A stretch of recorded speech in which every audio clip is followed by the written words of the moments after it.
Hey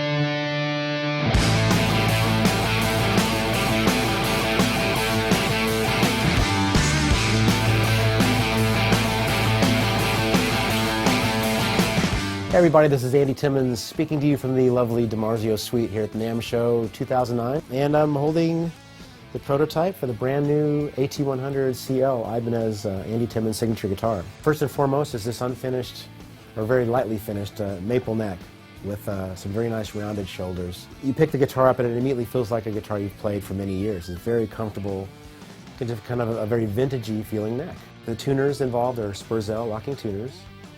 As you may notice, I don't have a floating tremolo, so it's kind of important to have the locking tuners. The body is alder, so it's a pretty classic maple and alder combination. Obviously a big part of the sound of this guitar are the DiMarzio pickups, largely the DiMarzio Cruiser. I do use the neck pickup quite a bit, maybe a bit more than most traditional rock players, but I just like the warmth of the tone that you're able to get.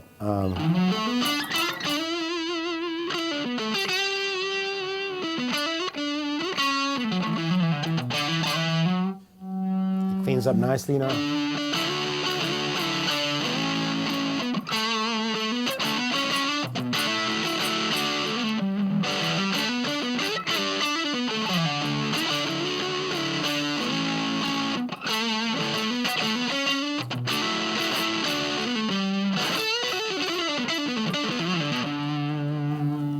So I can play even with a clean tone or with a bit of gain like I've got going on here, and it still speaks very clearly. And it's nice and warm without being too bright.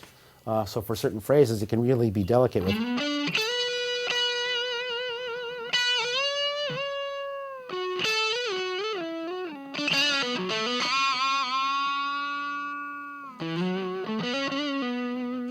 Really able to draw out of the string, I mean, exactly what I'm wanting to pull out. The tone will. The tone's there for me, full on volume or backed off. It really speaks well. The AT1, the humbucker that I've been using now for quite a while, and which is the prevalent tone on the Resolution CD. There's no doubt about it that the more and more as I mature as a player, as a writer, I find myself just really wanting to sing more through the instrument, to get some kind of vocal quality. You know, certainly I'm interested in technique and flash, and it's nice to have that palette to paint from on occasion, but I think I'm just more interested in playing a really great melody and having it speak a certain way and sing a certain way. And with the AT1, that really, it allows me to achieve that.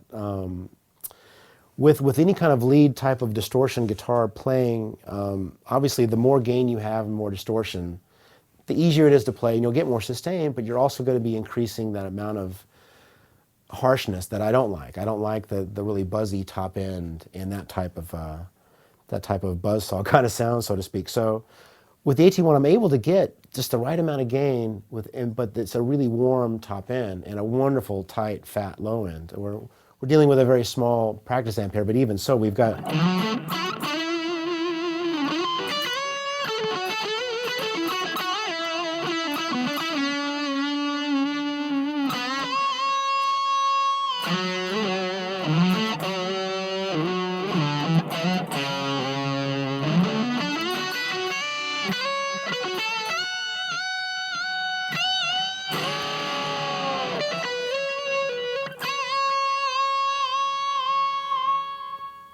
So it's wonderfully smooth. There's again, even a low volume, there's no real buzzy top into it.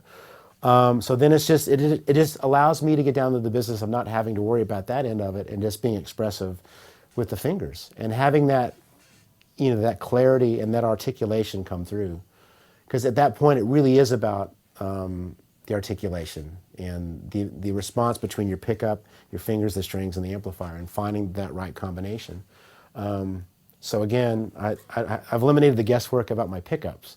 That's there, that component's there, and then when I find the right other combination of volume knob and gain box and amp and echo, then things are singing. So that part of the tone quest is already solved for me.